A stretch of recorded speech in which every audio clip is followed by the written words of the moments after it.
नमस्कार दोस्तों। आज हम आपके सामने लाए हैं एक ऐसा मामला जो पूरी दुनिया को हिलाकर रख देगा। यह एक युद्ध की हलचल है जिसमें इजराइल और हिजबुल्लाह के बीच एक बड़ा सामना हुआ है। पिछले रविवार को हल्फा क्षेत्र में होने वाले हमले ने एक नई आशंका को जन्म दिया है। यह ऐसा हमला है जिसने न केवल इजरायली सैनिकों को बल्कि नागरिकों को भी निशाना बनाया। 7 अक्टूबर से अब तक 20 लाख से अधिक इजरायली लोगों के जीवन पर कहर बनकर टूट पड़ा है। क्या हम एक नई जंग का सामना कर रहे हैं? जानने के लिए इस वीडियो को अंत तक देखना न भूलें। अब हम इस मामले की गहराई में जाएं। पिछले कुछ वर्षों में हिजबुल्लाह द्वारा इजराइल पर कई रॉकेट हमले किए गए हैं। हिजबुल्लाह, जो कि लेबनान में स्थित एक शिया मुस्लिम मिलिटेंट ग्रुप है, का गठन 1982 में इजराइल के खिलाफ संघर्ष के लिए किया गया था। इसका मानना है कि इजराइल के खिलाफ संघर्ष के लिए किया गया था। इजराइल के खिलाफ संघर्ष केवल एक कर्तव्य नहीं बल्कि एक धार्मिक जिम्मेदारी है। इस बार 7 अक्टूबर से लेकर अब तक हिजबुल्लाह ने 1500 से अधिक रॉकेट दागे हैं। यह सिर्फ इजराइल के सैन्य ठिकानों पर ही नहीं बल्कि नागरिक इलाकों को भी टारगेट किया गया है। हाइफा क्षेत्र, जो कि इजरायली अर्थव्यवस्था का एक महत्वपूर्ण हिस्सा है, को इस बार का लक्ष्य बनाया गया। इस क्षेत्र में कई अंतर्राष्ट्रीय कंपनियों के बड़े प्लांट स्थित हैं, जिनमें अडानी और अन्य चीनी कंपनियों के उद्यम शामिल हैं। एक नई खतरे के रूप में यह हमला नागरिक जीवन को पूरी तरह से तबाह कर सकता है। इसके परिणाम स्वरूप इजराइल के नागरिकों में भय और अशांति का वातावरण पैदा हो गया है। लगातार सुरक्षा अलर्ट और बम शेल्टर्स में भागने के हड़बड़ी ने लोगों के मानसिक स्वास्थ्य पर भी असर डाला है। आज हम जानेंगे कि यह स्थिति कैसे विकट हुई और हिजबुल्लाह ने इस बार क्यों इतना बड़ा कदम उठाया। सप्ताहांत में हुए इस हमले ने इजराइल को स्तब्ध कर दिया। जैसे ही अर्ली मॉर्निंग में ये हमले शुरू हुए, इजराइल सरकार ने तेजी से प्रतिक्रिया दी। हमले में दर्जनों रॉकेट और मिसाइलें दागी गई थीं, खासकर हाइफा और जजरी घाटी क्षेत्रों में। हिजबुल्लाह के प्रवक्ताओं ने दावा किया है कि यह हमला उनके इमाद अंडरग्राउंड बेस से किया गया था, जो कि कई महीनों से नियंत्रित है। यह बेस टनल नेटवर्क में स्थित है और ऐसे समय में जब इजराइल की सेना उनकी गतिविधियों को रोकने का प्रयास कर रही थी, हिजबुल्लाह ने एक और रणनीति अपनाई। हमले के तुरंत बाद इजराइल के नागरिकों में एक बड़ा आतंक फैल गया। अस्पताल में मौजूद मरीजों को इमरजेंसी शिफ्ट किया जाने लगा। बम शेल्टर में लोग जल्दी जल्दी भाग रहे थे। लाइन में लगे एम्बुलेंस की संख्या बढ़ने लगी, जैसे कि इजराइल का स्वास्थ्य तंत्र एक भयानक स्थिति का सामना कर रहा था। इजराइल की सरकार ने यह भी घोषणा की कि वे हिजबुल्लाह की मौजूदा प्रतिक्रिया पर कड़ी निगरानी रखेंगे। नागरिकों के लिए सुरक्षा को प्राथमिकता देते हुए उन्होंने निषेधाज्ञा जारी की और नागरिकों को घर पर रहने तथा शेल्टर्स में सुरक्षित रहने की सलाह दी।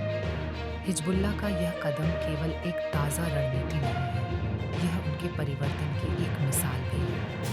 पिछले कुछ वर्षों में हिजबुल्लाह ने अपनी क्षमताओं का विस्तार किया है और अब यह दर्शा रहा है कि वे केवल अपने इजरायली पड़ोसियों के लिए एक खतरा नहीं बल्कि पूरी क्षेत्रीय सुरक्षा के लिए एक चुनौती बन गए हैं। हिजबुल्लाह की संदिग्धता और ईरान का समर्थन इस संघर्ष को और गहरा बनाता है। हिजबुल्लाह ने अपनी शांति और सुरक्षा का आधार ईरान से प्राप्त किया है, जो कि लेबनान के इस समूह के लिए समर्थन तथा साज सामान मुहैया करता है। ईरान की सैन्य और वित्तीय मदद ने हिजबुल्लाह को एक महत्वपूर्ण बल बनाया है, जो कि न केवल लेबनान बल्कि पूरे मध्य पूर्व में भी प्रभाव डालता है। कई रिपोर्ट्स में दावा किया गया है कि हिजबुल्लाह के पास अत्याधुनिक मिसाइलें, रॉकेट और ड्रोन तकनीक है, जिसके द्वारा उन्हें इजराइल के अंदर स्थित व्यापारिक और सैन्य ठिकानों को निशाना बनाने की क्षमता मिली है। यह इजराइल के लिए एक बड़ा खतरा है और इसके परिणाम स्वरूप इजराइल के सशस्त्र बलों को अपनी सुरक्षा बनाए रखने के लिए अधिक तात्कालिकता से काम करना पड़ा। रविवार को हुए इस हमले की भयंकरता इससे भी स्पष्ट होती है कि इजराइल के पूरे उत्तरी क्षेत्रों में एक प्रकार का युद्ध जैसा माहौल बन गया है। हालात ऐसे बन गए कि यह हमला इजराइल के लिए सीधे राष्ट्रीय सुरक्षा के मुद्दे में बदल गया। विश्लेषकों का मानना है कि हिजबुल्लाह के इस जवाब ने इजराइल के लिए कोई भी गलत कदम उठाने की संभावना को बेहद कम कर दिया है। अगर इजराइल ने प्रतिक्रिया ना दी तो हिजबुल्लाह का आत्मविश्वास और बढ़ सकता है, जो कि इस संघर्ष को और अधिक तोड़ देगा। उत्तरी इजराइल में नागरिकों के बीच भय का वातावरण बन गया है। लोग अपने बच्चों के साथ बम शेल्टर में समय बिता रहे हैं और यही स्थिति भविष्य में भी बनी रहेगी। इस समस्याग्रस्त पल में इजराइल को अपनी सीमाओं की रक्षा करने की जरूरत है, लेकिन दूसरी ओर जो हमले हो रहे हैं उन पर प्रतिक्रिया करना भी आवश्यक है। इस संघर्ष का एक बड़ा सामाजिक और राजनीतिक आयाम है। इजराइल और हिजबुल्लाह के बीच संघर्ष केवल एक सैन्य संघर्ष नहीं है, बल्कि यह मानसिकता और विचारधारा का संघर्ष भी है। हिजबुल्लाह को खुद को अपने लोगों के सामने एक शक्तिशाली प्रतिरूप के रूप में प्रस्तुत करना होगा। लेबनान की स्थिति भी इसे और जटिल बनाती है। हिजबुल्लाह एक ऐसा समूह है जो न केवल सैन्य रूप से सशक्त है, बल्कि राजनीति में भी महत्वपूर्ण स्थान रखता है। लेबनान की राजनीतिक व्यवस्था में हिजबुल्लाह की भूमिका को नजरअंदाज नहीं किया जा सकता। इसकी शक्ति केवल वार्ता या सरकारी कार्यवाहियों में ही नहीं, बल्कि समग्र राष्ट्रीय सुरक्षा में भी है। इस बीच कई लेबनानी नागरिक जो हिजबुल्लाह के समर्थन में हैं, इजराइल के खिलाफ एकता का प्रतीक बन रहे हैं। लेकिन इसके विपरीत कई लोग इस स्थिति से दुखी हैं और समझते हैं कि युद्ध केवल विनाश लाएगा।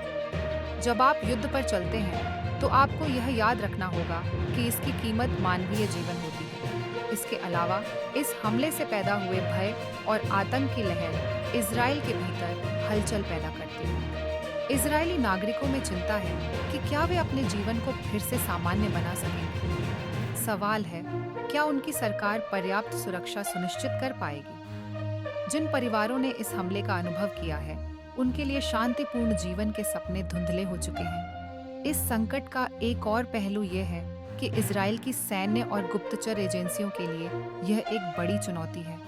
वे जानते हैं कि द्वीप पर सामरिक आवेदन और क्षमताएं सीमित हैं। हिजबुल्लाह की सीमाओं के भीतर चलने वाली गतिविधियां इजराइल की खुफिया प्रणाली को पीछे छोड़ सकती हैं।